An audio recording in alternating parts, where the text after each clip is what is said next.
दिखाती है कि प्यार और विश्वास के बीच की रेखा कितनी पतली हो पड़ी होती है। ओह, ये तो बहुत दिलचस्प लगता है। क्या आप हमें इस कहानी के बारे में थोड़ा और बता सकते हैं? बिल्कुल। ये कहानी अर्जुन और स्नेहा नाम के एक जोड़े के बारे में है, जो एक छोटे से शहर में रहते हैं। उनकी शादी को 5 साल हो चुके हैं और सब कुछ परफेक्ट लगता है। लेकिन फिर अर्जुन को लगने लगता है कि स्नेहा कुछ छिपा रही है। हम ये तो वाकई में एक क्लासिक सेटअप लगता है। क्या आपको नहीं लगता कि ऐसी कहानियां अक्सर फिल्मों और टीवी शोज में देखने को मिलती हैं? हाँ बिल्कुल, लेकिन इस कहानी में एक ट्विस्ट है जो इसे अलग बनाता है। देखिए, स्नेहा हमेशा फोन पर किसी से बात करती है और जैसे ही अर्जुन आता है वह फोन छिपा लेती है। यह व्यवहार अर्जुन के मन में शक पैदा करता है। ओह, ये तो वाकई में संदेहास्पद लगता है। क्या आपको नहीं लगता कि ये एक बड़ी गलतफहमी की ओर जा सकता है? बिल्कुल सही कहा आपने। और यही होता है जब अर्जुन स्नेहा से पूछता है कि वह किससे बात कर रही है। स्नेहा झूठ बोलती है कि वह सिर्फ अपनी सहेली पूजा से बात कर रही है, जिसके पति के साथ कुछ समस्याएं चल रही हैं।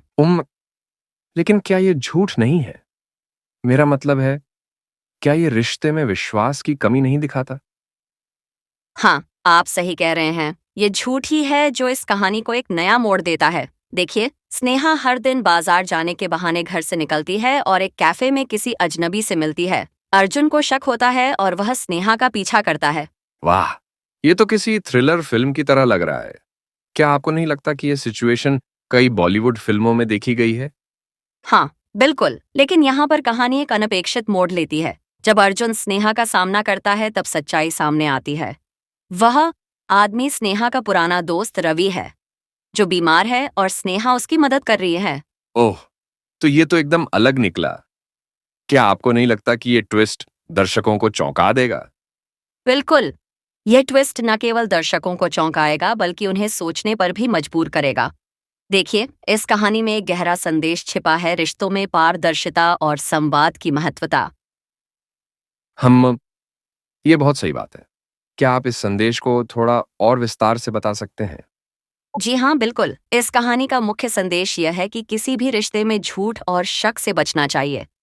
सच्चाई और विश्वास ही एक रिश्ते की बुनियाद है। अगर स्नेहा शुरू से ही अर्जुन को सच बता देती, तो शायद यह सारी गलतफहमी ही नहीं होती। वाह, ये तो वाकई में एक बहुत ही महत्वपूर्ण सीख है। क्या आपको नहीं लगता कि यह कहानी आज के समय में बहुत प्रासंगिक है? बिल्कुल सही कहा आपने। आज के समय में जब सोशल मीडिया और टेक्नोलॉजी ने हमारे रिश्तों को इतना जटिल बना दिया है, तब ऐसी कहानियां हमें याद दिलाती हैं कि असली संवाद और ईमानदारी की कोई कीमत नहीं है। हाँ, ये बात तो बिल्कुल सही है। तो क्या आप मानते हैं कि इस तरह की कहानियां लोगों को अपने रिश्तों पर फिर से विचार करने के लिए प्रेरित कर सकती हैं? हाँ बिल्कुल, मुझे लगता है कि ऐसी कहानियां लोगों को अपने रिश्तों में और अधिक खुलेपन और ईमानदारी के लिए प्रेरित कर सकती हैं। यह हमें याद दिलाती हैं कि हर रिश्ते में कुछ न कुछ चुनौतियां होती हैं, लेकिन उन्हें सुलझाने का सबसे अच्छा तरीका है खुलकर बात करना। बहुत खूब।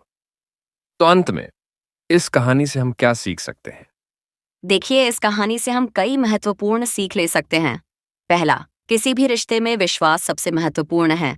दूसरा, गलतफहमियों से बचने के लिए खुला संवाद जरूरी है। और तीसरा, हमें हमेशा दूसरों की मदद करनी चाहिए, लेकिन उसके साथ साथ अपने करीबी लोगों को भी विश्वास में लेना चाहिए।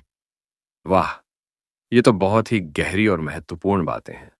मुझे लगता है कि ये कहानी वाकई में लोगों को सोचने पर मजबूर करेगी। बिल्कुल सही कहा आपने। और यही तो अच्छी कहानियों का मकसद होता है, हमें सोचने पर मजबूर करना और हमारे जीवन में बदलाव लाना। मुझे उम्मीद है कि हमारे श्रोता इस कहानी से कुछ सीखेंगे और अपने रिश्तों को और मजबूत बनाएंगे। बिल्कुल। तो दोस्तों, अगर आप एक ऐसी कहानी सुनना चाहते हैं जो आपको शुरू से आखिर तक बांधे रखे और साथ ही कुछ सिखाए भी, तो पत्नी का राज, एक अनजान सच जरूर सुने। हाँ, और याद रखिए, जीवन में कभी कभी चीजें वैसी नहीं होती जैसी वे दिखती हैं। इसलिए हमेशा अपने प्रियजनों से खुलकर बात करें और उन पर भरोसा रखें, क्योंकि अंत में प्यार और विश्वास ही हर रिश्ते की नींव होते हैं। बहुत खूब कहा आपने।